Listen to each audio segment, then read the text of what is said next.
All right, like I said, there are a few people, and I really think only a handful.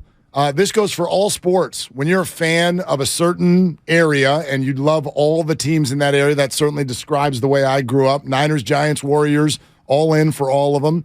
And there are a handful of players, whether it be because of championship success or just something that they do that's entertaining on the field. When you say their name, your face immediately lights up. It just makes you smile. You don't have to say anything else. You just say their name. Say their name. Say their name. And the association is immediate. And Merton Hanks is one of those people. Absolutely. Merton Hanks. And everyone's like, oh, Merton, and the chicken dance. And he joins us now. He is a former two-time All-Pro safety for the Niners. Currently, by the way, Executive Associate Commissioner for the Pac-12 Conference. And the Pac-12 football schedule, by the way, is already out for next year. I've told you about being at that Niner-Raider game. If you still haven't been to Allegiant Stadium in Vegas, it is one hell of a place to see a football game, and that is where each year now the Pac-12 Championship is held as well. So this year, it'll be December 1st at Allegiant Stadium in Vegas. So you may want to check that out. Hey, Merton, what's cooking? How's everything, sir? Y'all doing okay this morning? We are doing so good. We are so excited, albeit nervous. You know what it's like. Give everybody a little bit, like, what's the butterfly level for a player when you're going into Niners-Cowboys? Well, it's particularly high because this isn't a regular season game. This is a playoff game. So you add in the fact that it's a win or go into vacation mode type of contest. It adds additional stress and certainly the anxiety kicks up another notch.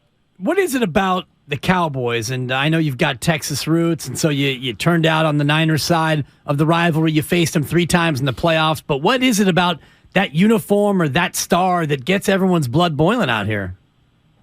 Well, any 49er faithful, by definition, you absolutely hate the Cowboys. I think it's one of the rivalries that I had this pointed out to me the other day.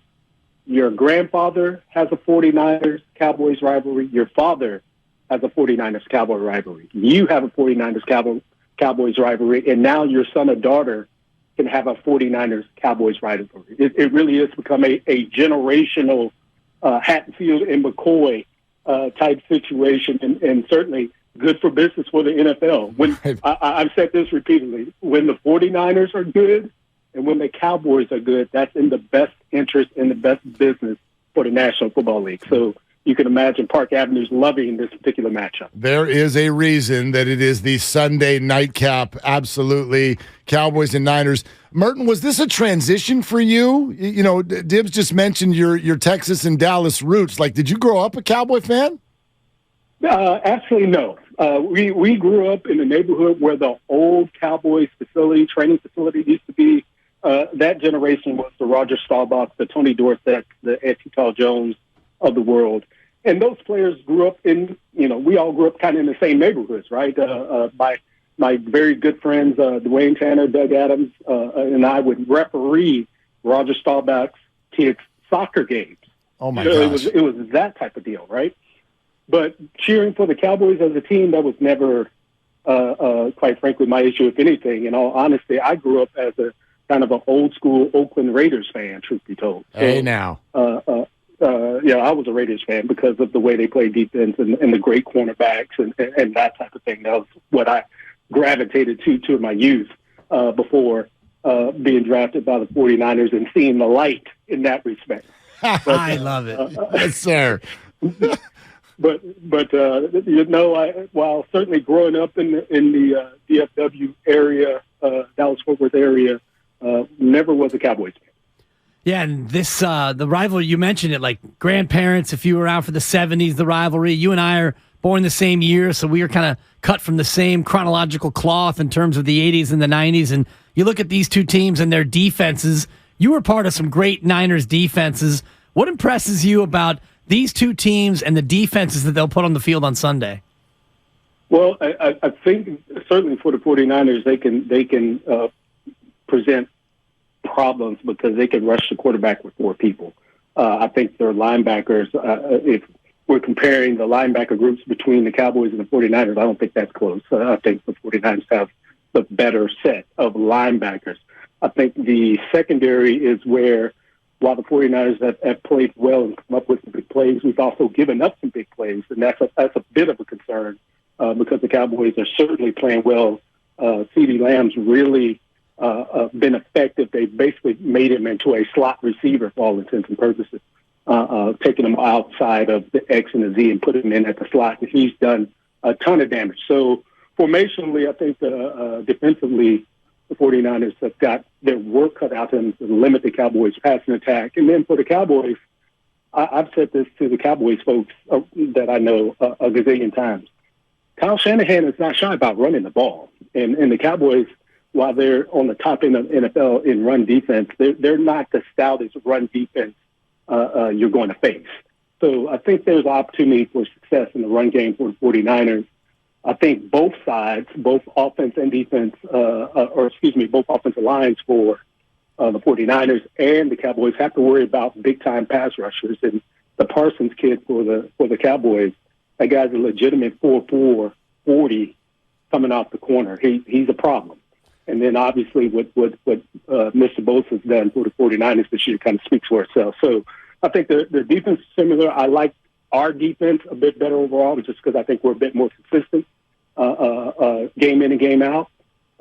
And I do think the strength of the 49ers being able to effectively run the ball play into a weakness of the Cowboys.